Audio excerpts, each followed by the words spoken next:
Okay, although Barack Obama has his own Twitter account, he has started up the new Twitter account, POTUS, which is President of the United States. This Twitter account will stay with the sitting president. Wow, that's pretty cool. So he went, in 5 hours, he got 1 million followers. So for a while, I had more followers than him. He's kind of popular before a about bit. 30 seconds. 2.5 minutes. So I sent him a tweet this morning inviting him here just for coffee. No talking about politics or anything like that. Just for fun. Just come, have a coffee. Shoot the breeze. And you can retweet that. Yeah. BT invite is the hashtag. They'll have to do a 3-day sweep of this building before he even comes in. That's here. fine. Yeah, that's fine. Hashtag yes, you can. Yes, you can. Why not? What are we thinking of the Steve Jobs biopic? Again. We're getting a sneak peek at it. Again. Well, yeah. Didn't we just see one of these a year ago with Ashton Kutcher? Winston's saying no. But Ashton Kutcher looks just like Steve Jobs, right? And acts like him. Here's the thing, Michael Fassbender doesn't look quite like him, but it was slated to be Leonardo DiCaprio, supposedly during these whole Sony hacks, leaked emails. And Leo just dropped out because he said he didn't want to be compared to Ashton Kutcher. Fassbender's a brilliant actor, but I don't know if we want to see this again. The story was just told. Yeah, how are they right. going to do it differently? This is what I want to know. Yeah. How do you do a biopic differently when it's... I want to know which part of their life that they're going to focus on that's going to make it different from... Seth Rogen and Jeff Daniels, interesting choices. Love Jeff Daniels. Love Jeff Daniels. Character actor. Kate Winslet, amazing. In this case, though, I mean, I don't know. I find Jeff Daniels not a real-to-life kind of person you want in a biopic. Same thing with Seth Rogen. I don't know if I want to see those two in a biopic. They do well in dramatic roles. Now, the thing Winston was saying is they should be focusing more on the, you're saying now.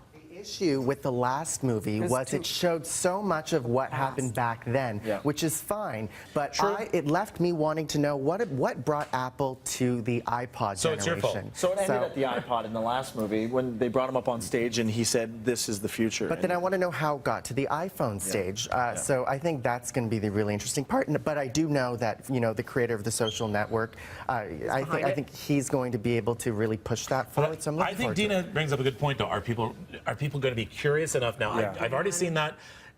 Give me something else. What about Bill Gates? What about Bill Gates? Is he not an interesting enough person to have a biopic? Oh, absolutely. 100%. But I think the iffy thing with this right now is the fact that in 2011, Ashton Kutcher's film, he actually didn't do that bad of a job. No. It wasn't that bad of a film, so there wasn't like a need to remake this whatsoever. Yeah. Right. I don't know. Okay, Avengers is no longer #1 at the box office. Wow.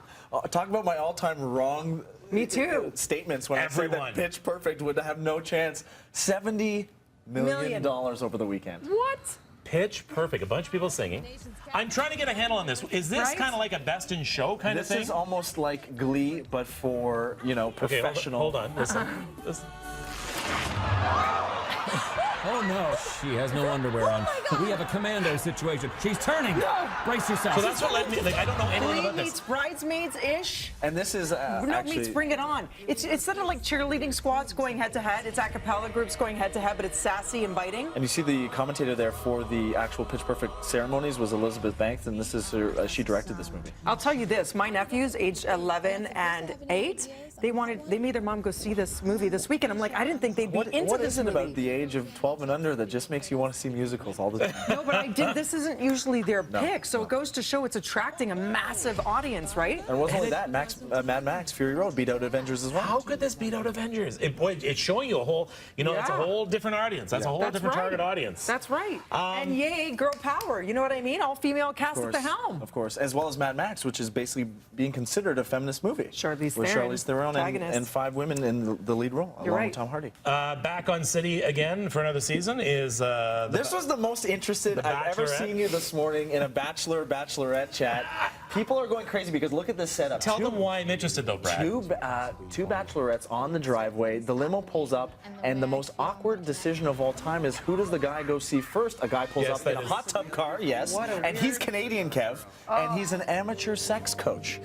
Notice the amateur in front of that. What's with the I don't know what that means. I think you have to go to university to be professional. Ryan M. got a little bit, but this is the whole thing now, is that people are, now this happened before early on in The Bachelor where they had 2 guys and the women picked, but people people are going crazy right now for the fact that this is taking the power of what used to be a great show. You put the man or the woman in charge of creating his life decision. Now you're putting two people up there at the front and giving the power, not two women at the front, and giving the power back to the men to choose who they want to be a part of. But they did do this in 2001 with two men competing against one another, vying for the women's rose. So that's the only argument, is they have put two men and pit them against each other. Way different social climate now to deal with that kind of issue. They should have just picked either Caitlyn or Britt and let them decide. But guess what? Everyone's talking about it, and we know The Bachelorette usually doesn't fare well in ratings, so this one's going to be a peak in ratings.